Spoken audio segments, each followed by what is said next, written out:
We've got some good news or bad news, depending on who you're asking, and that's a price drop on the Blackmagic PYXIS. But before we get started, like this video, hit the subscribe button, and consider joining the channel. Channel members get exclusive access to Filmmaker Alchemy, behind-the-scenes lessons and insights on the business of video production. Learn how to turn your content into gold.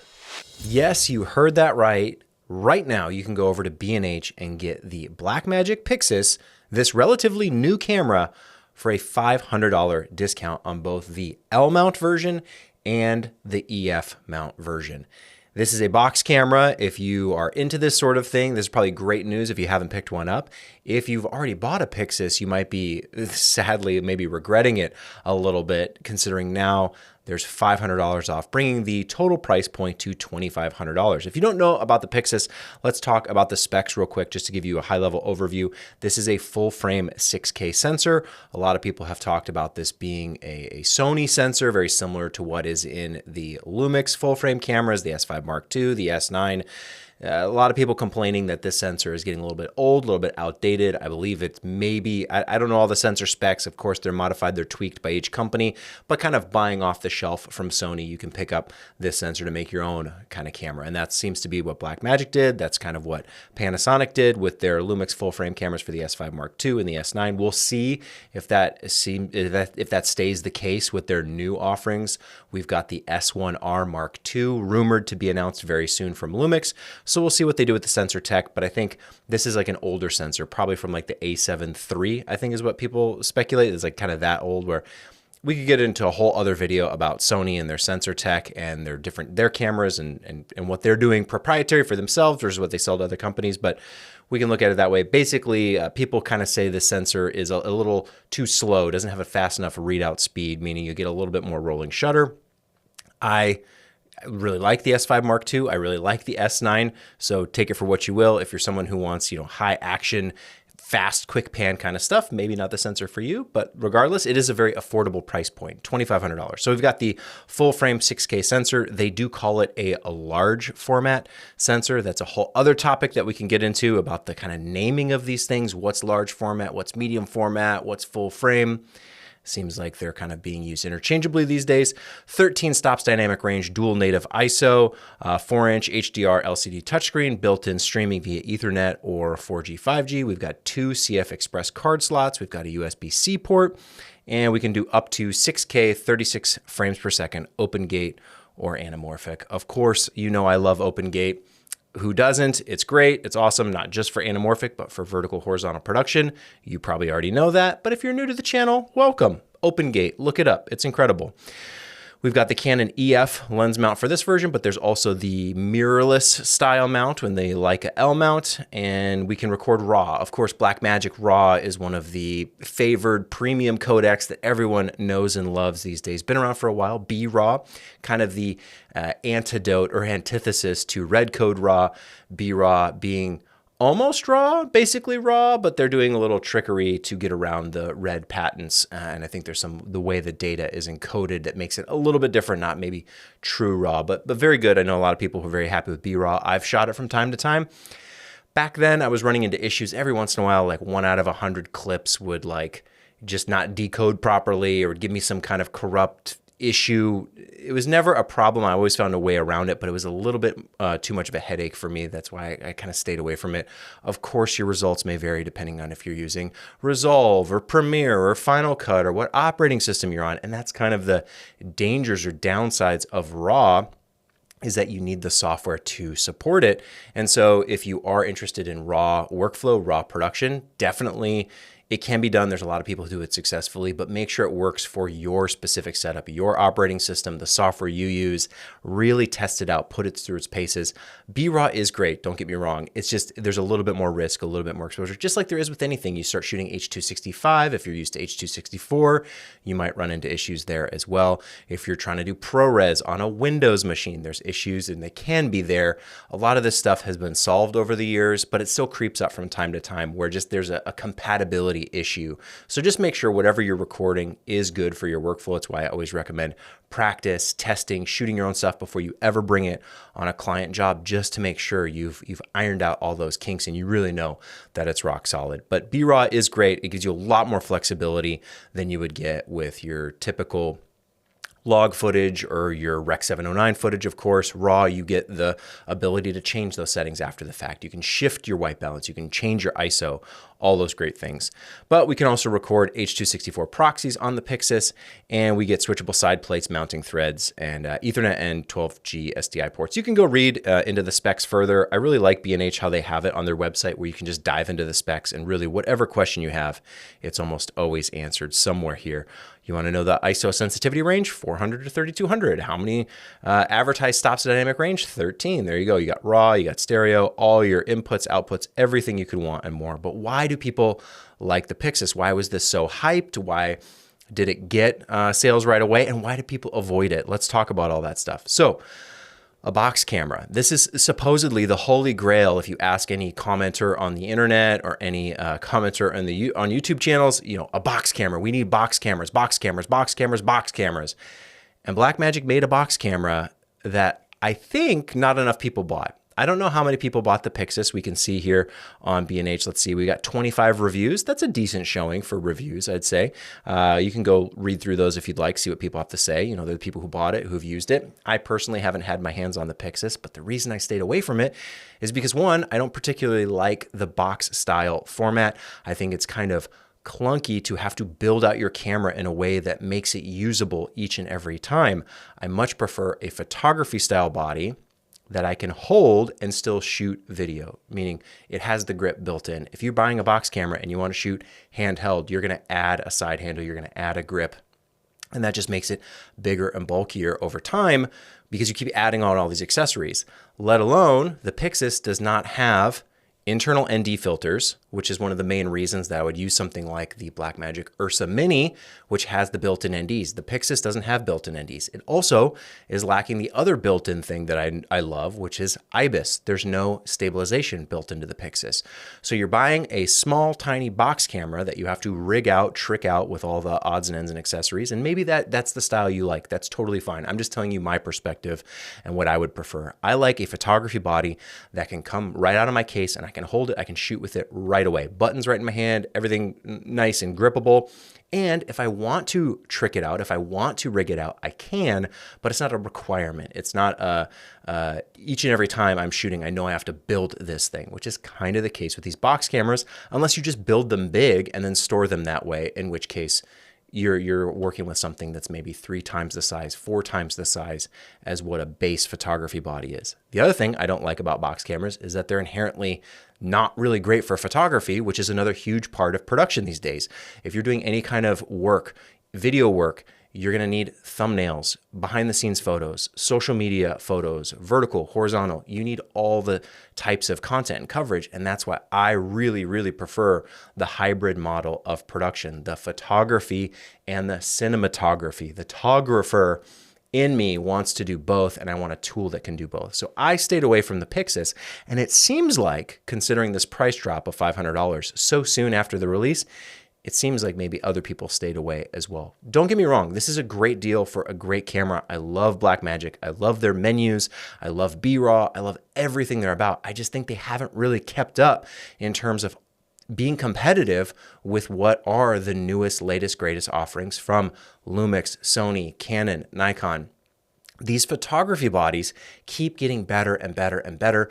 You've got Nikon shooting RAW internal on their Z cameras. You've got Lumix offering incredible open gate production, shuttering, all the amazing video features we know and love. Sony, incredible autofocus and eye tracking, great dynamic range. Like they're leading in terms of sensor design. So when you buy Sony cameras, you're getting their best of the best. Canon is off kind of doing their own thing. I know very popular from a photography standpoint for cinematographers, for filmmakers, for video enthusiasts.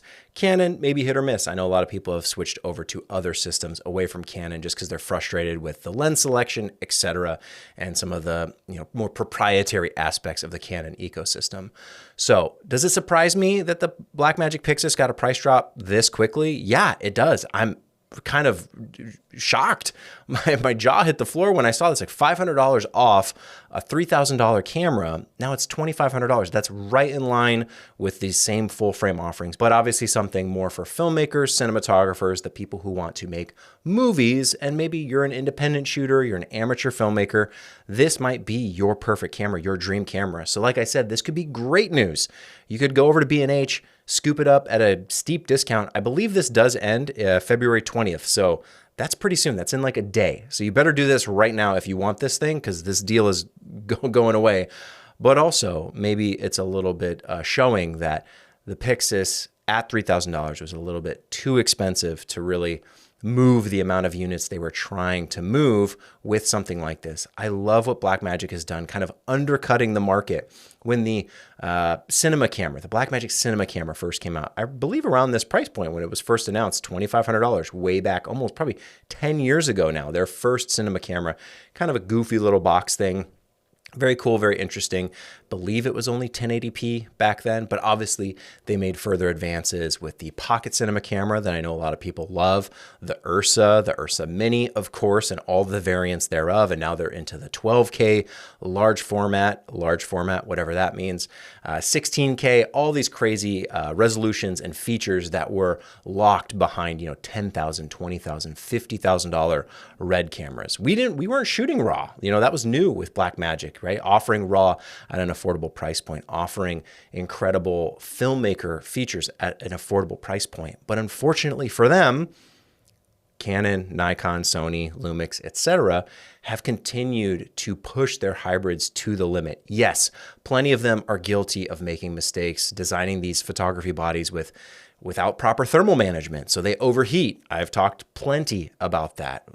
Sony, in particular, continues to put out cameras that overheat because they're the consumer version. You got to go buy the cinema line if you want the stuff that's more reliable. But even still, the FX3, the FX30, the FX6, all very popular. Now, granted, the FX6 is quite a bit more than the Blackmagic PYXIS. So if you're looking at that, maybe you're going, okay, well, this is a great deal, but the FX6 has some of those extra features like the built-in NDs that are really valuable if you're shooting this style. I remember when the Ursa Mini first came out, it had the built-in NDs, and there were plenty of people online. Well, a cinema camera doesn't need NDs. That's what your matte box is for. And why would you put NDs on a cinema camera? Red doesn't have NDs. Our Arri doesn't have NDs. Why do we need NDs on a cinema camera? And I think what's funny is how much the market has shifted and moved. These older broadcast ENG style features like built-in NDs, being able to get your exposure nailed with your aperture, your ISO, your shutter, and your NDs. Everyone now, I think, wants built-in NDs on every camera. And yet Blackmagic is taking them away either as a cost-cutting measure, maybe it doesn't fit, I don't know. But when you're looking at something like this style camera and how you want to shoot, if you're doing documentary, even if you are making movies, if you're doing any kind of short film, music video, I don't care. Having those NDs right at a flick of a switch, at a click of a button, so much more helpful than requiring the matte box, requiring the expensive ND filters that are going to get smudged, they're going to get dusty, you got to clean them, you got to take care of them, you got to protect them, don't drop them, have your assistant camera person there to like shuttle this stuff back and forth. No, a lot of people are solo operators. They want a camera that can do all of it. Aperture, ISO, shutter, and NDs, the exposure diamond. We've talked about it before and why it's so valuable. And if you look at something like the FX6 with those built-in NDs, huge selling feature. Yes, it doesn't have IBIS, but it has some other cool features. Like you've got your zoom rocker. You can do some electronic zoom type stuff. Also for that ENG style shooter, but still a great cinema camera as well. Or you scale down to something like an FX3, FX30, and those are the same people that I would imagine are looking at something like a box camera and just going, well, how's the autofocus on the PYXIS, right? Does it have the incredible eye tracking, face detect, human subject awareness, let alone all the other autofocus modes that you get from Sony and some of these other manufacturers? Lumix now, phase detect, Nikon, Canon, they all have incredible autofocus. And that's the one downside of Blackmagic is I could never use the autofocus. I couldn't take a picture with an Ursa Mini. I couldn't do all the photography things that are equally as helpful for video. And that's why I kind of want them to hopefully change their mindset and truly embrace hybrid. Yes, it's cool to have filmmaker cinema cameras at an affordable price point, But we've kind of had that. We've been there, and we are getting more of these cinema filmmaker features on photography cameras. So I'd love to see a little bit more of the photography baked into this. You'll probably disagree. There's plenty of people who will. Well, I'll use a photography camera for photos and I'll use a video camera for video. But that requires two bodies, two sets of lenses potentially, extra batteries, so much extra bulk and weight and clunk, when at the end of the day, most customers, most consumers are path of least resistance. What gives me the most value for the cheapest price point, and what requires the least of me? What's the one thing I can buy that's going to do all of what I need it to do? And that's why so many people have gravitated towards Sony, because they know that if they buy an FX3 or an FX30 or an A7S III, that they buy those lenses, they buy those batteries, whatever, they get in the Sony ecosystem.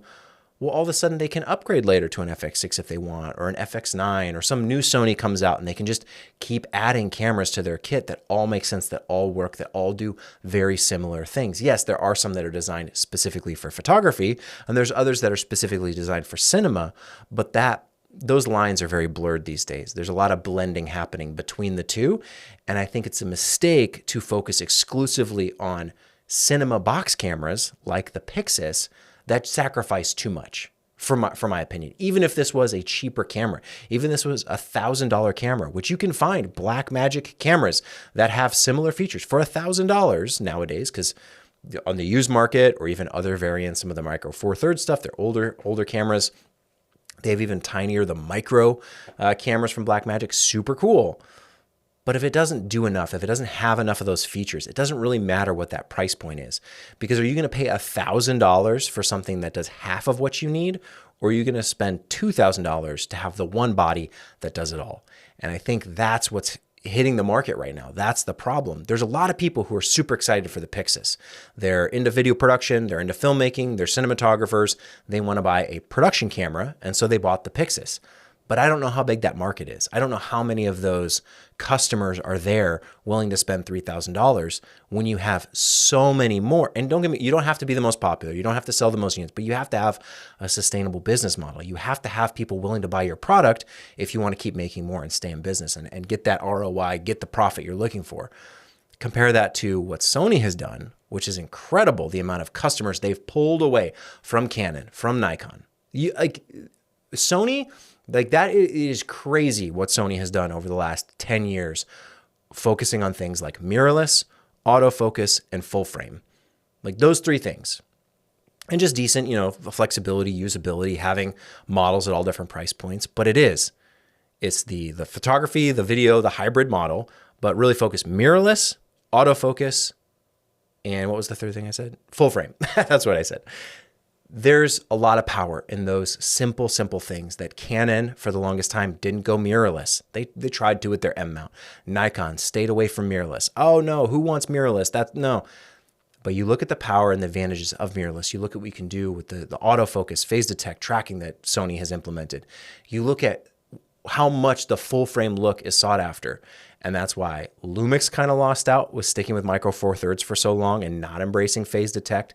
Canon, Nikon having to play catch up, switching to mirrorless. And yes, now all of it's available. The Z cameras, the R cameras, they've been around. People have bought them. But Sony was able to gobble up so much of that market share just by putting out something that people wanted, which is that is what it's popular because people want it.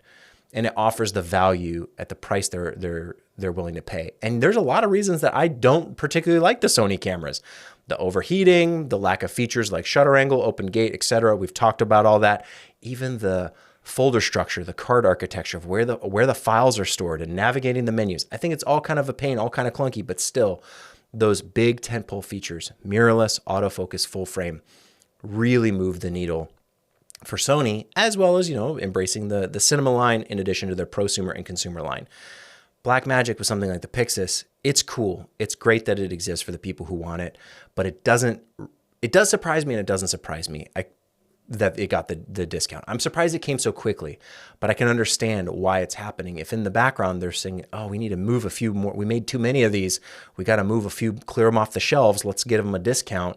We'll, take a loss a little bit, or we won't have as big of a profit margin on them, but we got to get these out there, got to have people shooting them so they can leave reviews and talk about them and make YouTube content and, be content creators or filmmakers, whatever. The more people using the product, the more popular it seems. So offering it at the right price point is smart if this is a little bit more attractive. But like I said, you've got like a day to get this deal. Otherwise, it's going back up to the 3,000. So if you want the PYXIS, now is the time. But also, there's a lot of people where the features on paper, for as great as it is, for as much as I love Blackmagic, it's not the camera for me because it doesn't offer enough in a uniform, single body style. And I don't want just one camera. Of course, I have multiple, tons of cameras at this point, but I need them all to pack a lot of punch. I need them all to do a lot of different things. I can't have just the cinema camera that doesn't take a picture. That doesn't work for me anymore. And I think there's a lot of people out there that also doesn't work. I need things like IBIS. I really want things like internal NDs, which was the main selling feature of the Ursa Mini for me. Yes, it's a filmmaker camera. It's got all those great features. Yes, I can shoot RAW, but it's got the built-in NDs in a small enough body at an affordable enough price point at the time. But we're very, very close, I feel like, with these other cameras. They're just too good. The hybrids are too good for our benefit. That's great, but they're too good to really, for something like the PYXIS to be as great as I know it could be. Imagine the PYXIS that could, just shaped more like a photography camera. You can take a picture with it, but it's also got IBIS and built-in NDs. Maybe that's wishful thinking. People will say it's impossible, but I know one day that camera will come and everyone's going to say, this is great. This is incredible. Why didn't we have this sooner? And yet here I have been asking for it for 10 years probably at this point. I don't necessarily care if it's got 6K, 8K, 12K, 16K. Resolution is diminishing returns. Yes, I want more dynamic range, but does it need 16 stops, 18 stops, 20 stops dynamic range? Also diminishing returns. We've been able to work around these limitations like resolution. And let's be real, 4K is not a limitation. 4K is great. It's plenty. It's good for most purposes considering the modern viewer and consumer. So 4K, I'm not asking for more resolution. Dynamic range, we've got it. We got it solved. The codecs, they're great. We've got B-RAW if you want to shoot RAW. We've got great H.264, H.265. We've got ProRes. We got so many codecs and flavors. I need more of the hardware functionality. Those built-in NDs in a photography body with IBIS, yes, full frame, yes, autofocus. I don't want to sacrifice anything along the way. I want to add to it. And to me, that would be the camera that I go, yep, that's a $2,500 camera, $3,000 camera, $3,500 camera. That makes sense because it can do everything I need it to and more. And that's what I want to invest my money in. I don't want to spend $2,500 to just have a cinema camera that I use half the time. I want to spend $3,000, $4,000 on a camera that I can use every day, no matter what the project is.